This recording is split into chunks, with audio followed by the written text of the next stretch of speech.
We're live here once again. Michael Rand, Ryan Kostecka. After Ryan, I didn't think something could top Game 3, but I think Game 4 did it. Everything was just a notch higher. The stakes for the Lakers, the effort for LeBron, and the Wolves being able to overcome all that to take a 3-1 series lead.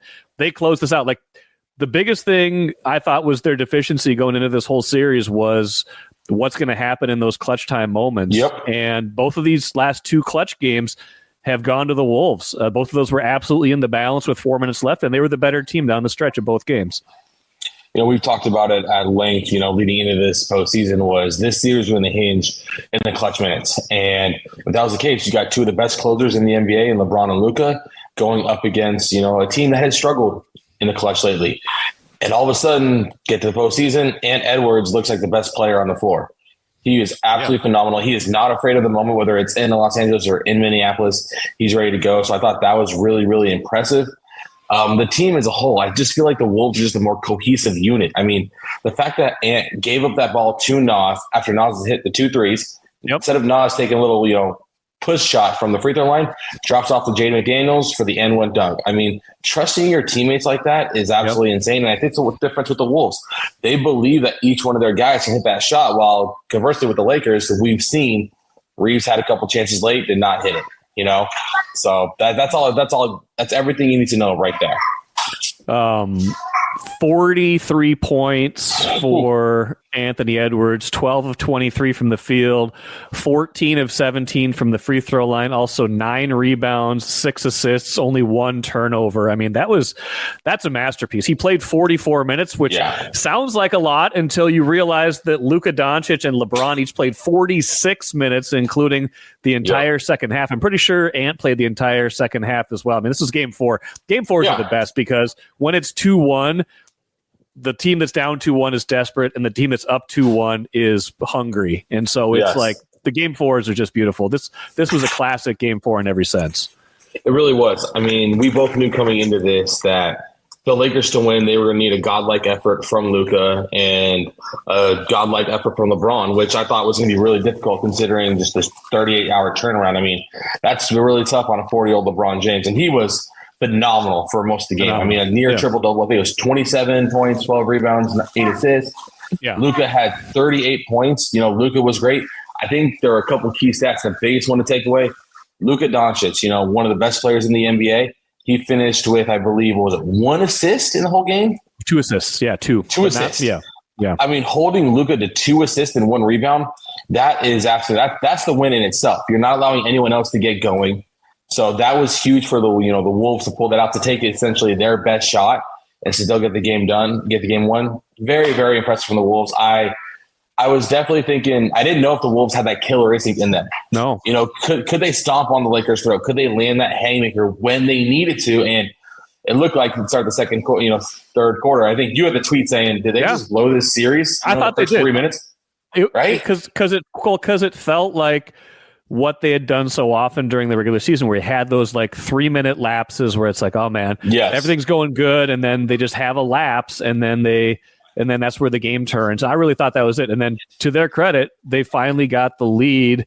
I think it was Ant that maybe gave them the lead eventually. Maybe it was off those Luka. I think it was after the Luka foul on the 3-pointer that they finally took the lead. Yes, it was.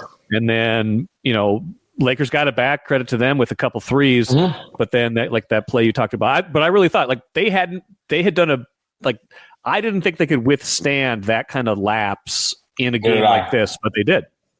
It is very impressive. I mean, it just felt like everything Lakers are throwing up was going in until late in those clutch minutes. And we talked about the minutes Luka and LeBron played. I mean, you could see it. Their legs were they were gassed. Their legs were completely gone by that point. And the fact that it was Reeves taking those shots, you almost felt more comfortable. Maybe it was Rui or even Dorian Finney-Smith to take that shot more than Austin Reeves in that moment. But Lakers kept finding Reeves and he kept missing. I mean, the story of the game, one of the stories for sure is the Wolves took 90 shots and Lakers took 80. That's 10 extra possessions, 18-11 advantage in the offensive rebounds. I mean, those 10 extra possessions, that puts a lot more mileage on Luka and LeBron playing defense at a high level, or trying to at least. I mean, and you saw in the end, the Wolves they're a younger team, they're a deeper team, and I think they're ready for the moment, and they're seizing the moment, which is really impressive to see. 100%. And they, like you said, they withstood not just LeBron with 27, 12, and 8, Luka with 38. I mean, Hachimura had 23 in this game. So like when they're, when they were able to move the ball, especially in the third quarter, early fourth, like Hachimura's getting hot. Reeves still had 17. It's not like the supporting cast for the Lakers didn't show up. They had basically, Reeves that's probably pretty close to his average. I think he averages about 20. So, but then Hachimura coming up like that, like they got basically like the Lakers. That was about as well, I feel like, as the Lakers can play, and they still beat them. I mean, what was it? I think the Lakers had 12 turnovers for Wolves, 9. Sorry, you got my little one in the backgroround there. Sorry, Lakers had, I'm seeing in the box score, 10 turnovers for the Lakers, 9 for the Wolves, at least on the box score I'm looking at. And it was what? And I think the fast break points was 9 points conceded off those turnovers, 19-5 in favor of the Wolves. And so what that tells me is that the Wolves, not only as soon as that turnover happens, they are getting out and they are running. Mm-hmm. And then by conversely, the Wolves are so athletic, they have enough athletes to get back on defense. Yeah. And to prevent the Lakers from, getting those points off turnovers, which I think is a huge storyline, which people aren't talking about that enough. Yeah. And I mean, we saw it in game 3. That was a huge factor in game 3, and it was a big, big factor in game 4 as well. Massive other things for the Wolves. Julius Randle, another big game, 25 points, 7 rebounds. He didn't have a single turnover. Like he has stepped up big time in the playoffs, and they're all kind of taking turns on Luka, giving him different looks. And I think Randle's done a pretty good job on Luka in this series.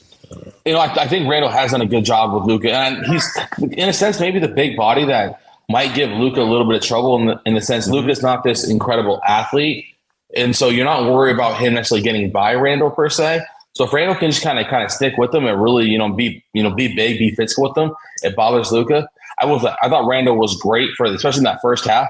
Yep. It's very interesting to me though, and I do understand. I'm really understanding the Randle haters from back, from the time in New York, and why people hated the trade initially was that ball does tend to stop with him a lot of times, where he really struggled, I thought, in the fourth quarter offensively and just fitting within the flow of the offense. Mm-hmm. Too often, Reed had a couple big threes and had some big times. You can tell these guys are starting to get going, and Randle would get the ball and he'd try and go one-on-one or launch a contested 3. And it's, while that didn't hurt them in this series, that's going to hurt them down the road with if they get there, if they face the Warriors, Rockets, or even obviously the Thunder.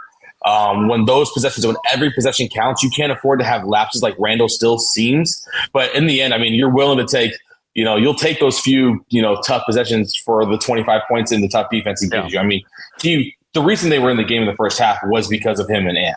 Yeah, and then Nas takes over in the fourth. He's got some big buckets. DiVincenzo with that big and one, going to the rim, getting fouled. So their bench guys, it wasn't like they were dominant, but 25 from those 3 guys. That's more than they got in that game 2 loss. It's maybe not as much as they had in the first game, but that's adequate, acceptable bench production, especially as benches get shorter. You see a few minutes from Terrence Shannon Jr. Didn't see a lot of Na this game because I think he's just kind of struggling right now. It doesn't seem like he is at his peak. I think Dante is taking some of Nickeil Alexander-Walker's minutes.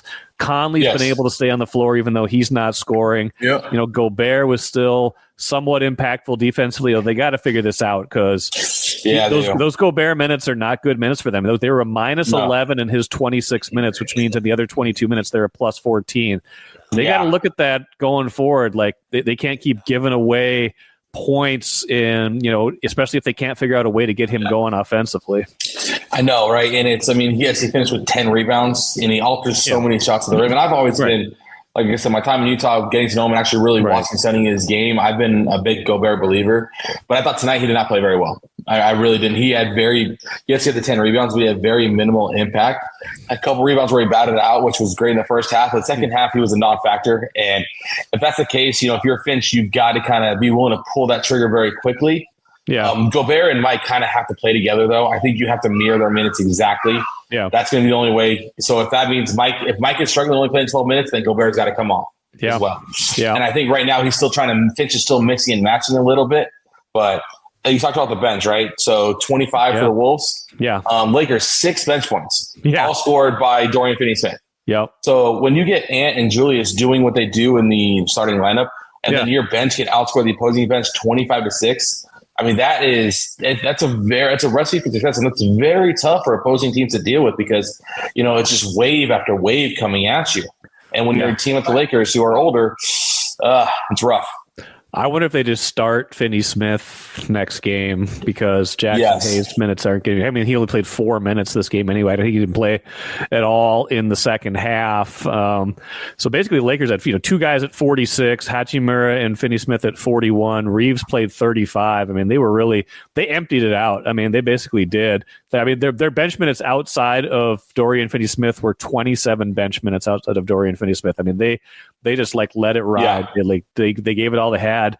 And again, like I said, they still couldn't come up with it. Now, that was the biggest adjustment, like you say, in Finney-Smith for Jackson Hayes to start the second half, and they rolled with that for the rest of the game, and it almost won it for him. I mean, Finney-Smith made that 3 that gave him the 113-111 lead, and that could have held up if not for that great play and passes out of the double team to Naz Reid. Reid gets it to McDaniels, and away they go for the bucket that gives them the lead in the end. So let's get to a couple of questions, comments from people. These are both related, actually.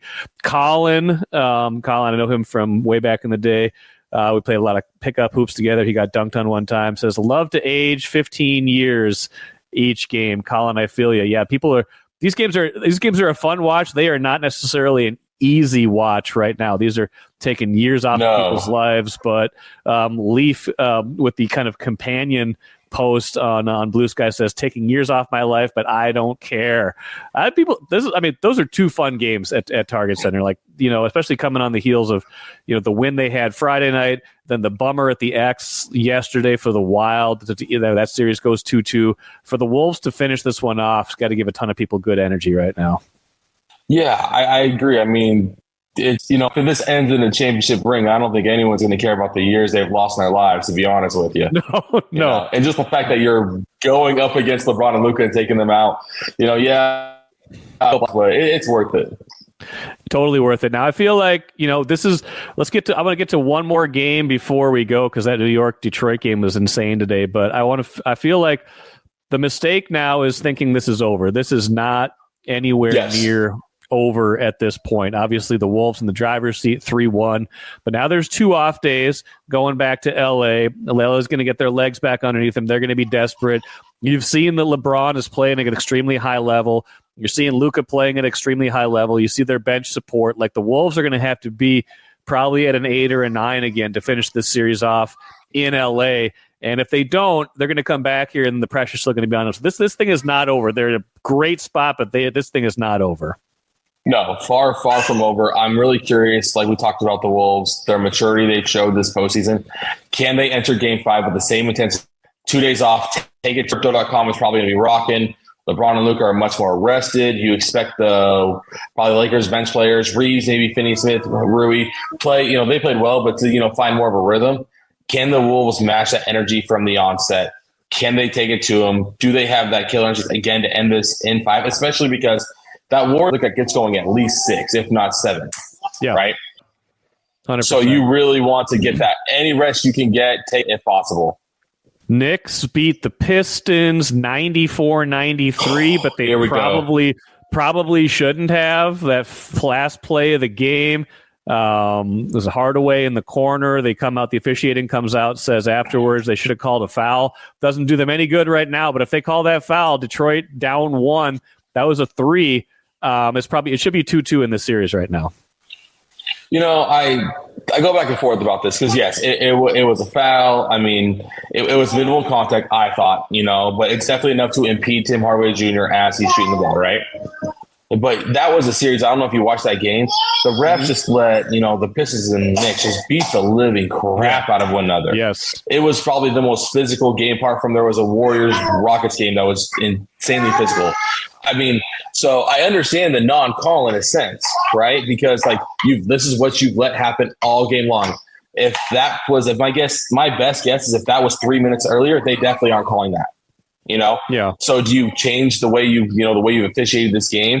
So I think it's tough to look at. And then if you're looking at that foul, then are you going back and you look at the other ones? I mean, Jalen Brunson shot 2 free throws. I think maybe 4 free throws all game. Yeah. Yeah. Cade Cunningham, who is equally adept at getting to the line and getting into the paint, shot 2 free throws.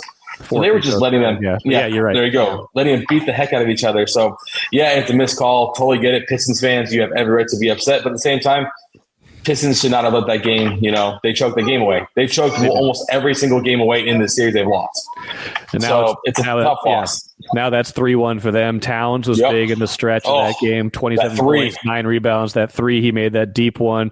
Brunson 32. That was like Brunson and Towns had 59 of their 94. That was an old school playoff game. I think I hate it when even if I think the 2-minute report's a good thing, but man, when they come out and say you should have called a foul, that's hard. Like even if you acknowledge it, man, that doesn't do anybody any good. It doesn't. It just acknowledges that they screwed up, but like you don't go back and redo it, and it just does probably even matter at this point. Exactly. I mean, a lot of respect to the ref. The refs for answering the question. We should have called a foul. A lot of respect for owning up to it. But it's an imperfect game. That's the way this goes. And, sometimes you don't get the whistle you want. The ball doesn't bounce the way you want. And now you're down 3-1. How does Detroit, this very young team, how do they regroup? That's going to be really interesting moving forward for them. Yeah. We still got more hoops today, right? Probably just started. We do. What do we just tip off? Boston, Orlando right now, and then Pacers, Milwaukee. Both those are 2-1 games going into a game 4 too. So this is going to be a fun. This isn't going to stop till like 11:15 tonight. I'll probably have to go to bed before they're all over. Oh, I will. Just so I can get up with Royce in the morning and hear all of his opinions about all this stuff too. But Ryan, appreciate it. We're going to do this for Game 5 too. I can't remember do we have a game time on Game 5? I'm sure it's late. I think it's like a 9:00 tip off. So Rand, we'll be talking early Tuesday morning or early Thursday morning for that one. Yeah, because 9:00 tip off never means 9:00. It's always like 9:23, and then next thing you know it's midnight. But we'll be there for it. Ryan, appreciate it. Get some rest. We'll see you soon, and we'll do this again Wednesday. Sounds good. See you then.